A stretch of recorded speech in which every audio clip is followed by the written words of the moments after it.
Halo semuanya, jadi tempat yang pertama yang saya kunjungi adalah Solaria dan berikut adalah tampakan luar dari makanannya.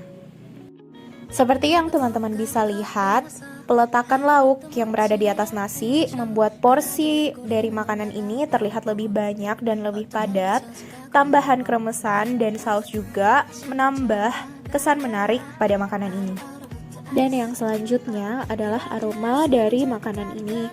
Makanan ini saat pertama kali datang tercium bau amis dari daging ikannya, tetapi aroma amis dari daging ikan ini tidak terlalu mengganggu aroma keseluruhan dari makanan ini. Dan di sini ada daging udang. Tingkat kematangan dari daging udang ini sangat pas sehingga saat kita makan itu masih ada tekstur kenyal dari daging udang. Tekstur dari keseluruhan lauk yang ada di makanan ini sangat garing di bagian luar dan lembut di bagian dalam, terutama daging ikannya itu sangat lembut dan mudah dikunyah. Juga dengan adanya tambahan kremesan sangat menambah variasi tekstur dari makanan ini. Dan secara keseluruhan, makanan ini sangat enak dan layak untuk dimakan berulang kali. Yuk dengar pendapat dari customer. Halo, namanya kakak siapa? Kalbi. Siapa? Kalbi. Oh, Kalbi. Kak Kalbi, apakah baru pertama kali datang ke Solaria atau ini sudah kesekian kalinya datang? Dua kali. Oh, sudah dua kali. Kenapa kakak memutuskan untuk datang yang kedua kalinya ke sini? Apakah karena pelayanannya atau harganya murah atau makanannya enak? Karena makanannya enak ya. Iya. Kalau boleh tahu menu favoritnya kakak di sini apa?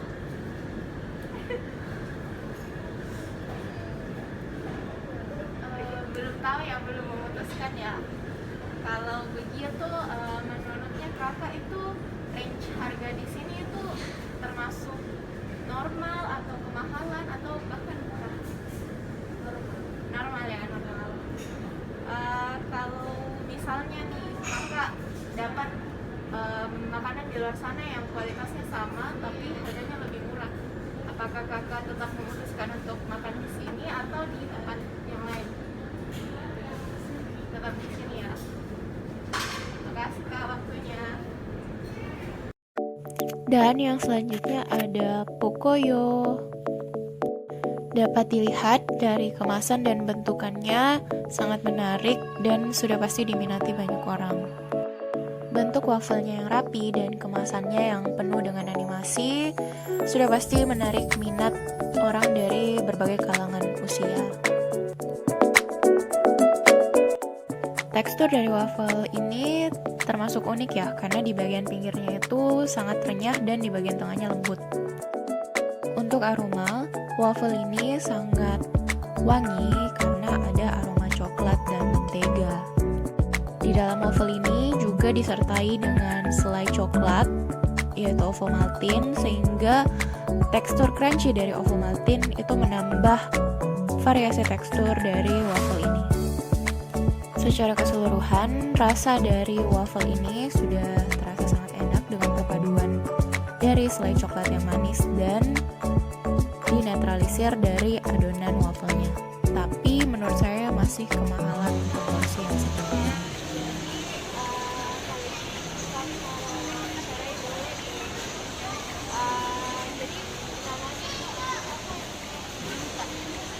Atas nama Jun.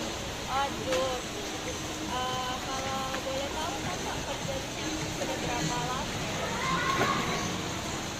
Tahun lalu kerja, terus masuk lagi 2021. Oh, dari 2021 ya? Oke, kalau dessert yang seperti ini tuh ada nggak jam-jam ramainya kayak misalnya siang ramai atau kalau hari biasa dia sore? Oh, ini sore ramai ya, hari biasa. Kalau Sabtu Minggu dia pagi, kadang pagi, kadang siang sampai malam. Oh, kalau weekend lebih banyak berarti ya? Kalau hari biasa sepi. Kalau hari biasa sore biasa. Yang kita lihat banyak promo dan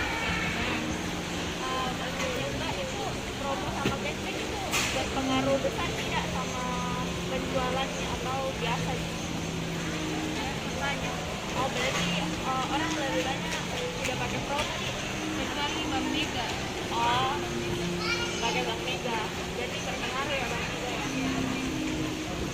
Terus kira-kira banyak ada nggak lakukan strategi penjualan yang bisa membuat penjualan meningkat, kayak misalnya pakai sosial media atau pakai promo-promo kayak begini, ada nggak? Oh tidak ada.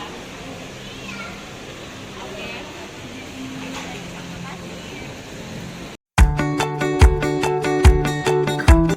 Setelah berkeliling di Kini Kuliner, saya menemukan JC Coffee.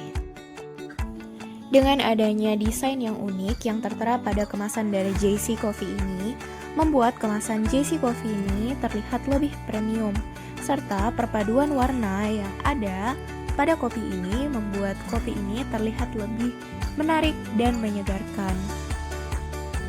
Dengan adanya perpaduan dari Oreo Crumbs menambah variasi tekstur dari minuman ini. Setelah saya mencoba minuman ini, menurut saya minuman ini terasa terlalu manis.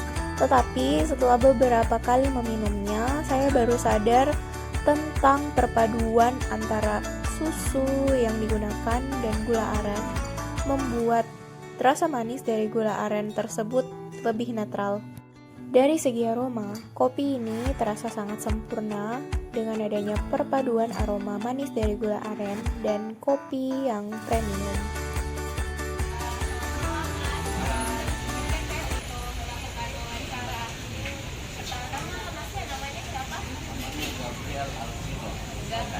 Gabriel Alviro. Waktu pertama kali merintis itu apa yang Mas lakukan untuk memperkenalkan produk ini? Misalnya apakah lewat sosial media atau bagi-bagi brosur atau secara manual kasih tahu teman-teman? Yang pertama pasti sosial media dulu Pak. Sosial media. Kayak IG, FB, rajin-rajin post, juga video minuman. Terus yang kedua mungkin dari keluarga menyampaikan ke orang-orang. Dari mulut ke mulut ya? Ya, dari grup-grup WA. Terus teman-teman yang datang juga.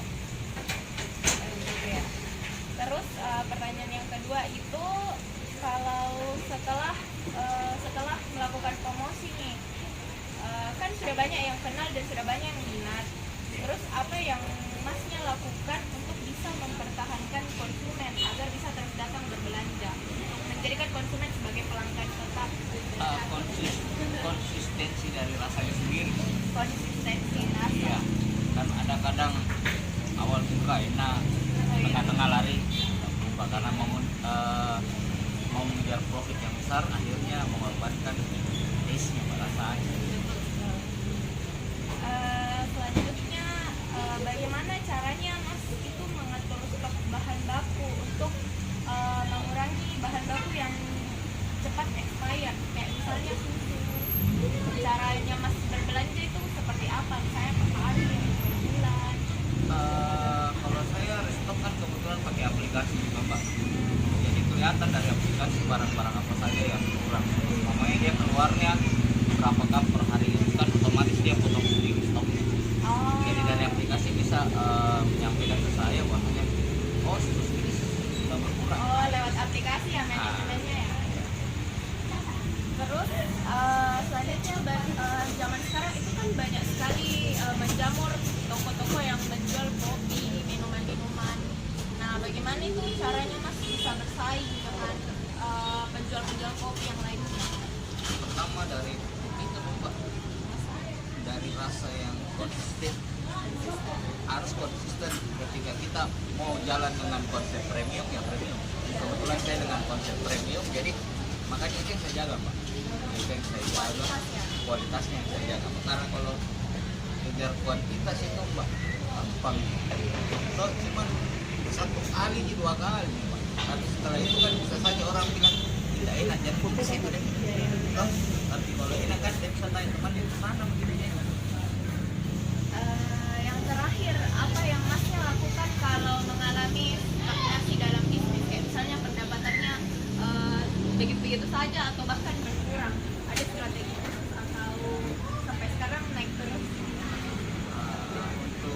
belakang ini kan kebetulan ada 2 tempat juga sebenarnya, cuma satunya kan lagi bongkaran dengan dilong, ada kan relong, ada sini, ada di sudah. Jadi ini kalau yang kayak begitu ada yang stuck, ada yang tidak. Sih bagaimana toko satu bisa melengkapi toko yang lain. Kebetulan kan saya ada 2 toko saat ini. Dengan cara itu dengan belakangan ini kalau kayak kondisi yang promo yang belakangan cuma harus lihat dulu segmennya di sini apa sih yang promo kan, promonya apa sih yang Ya, itu saja pertanyaannya. Makasih, Mas. Iya, terima kasih Mbak.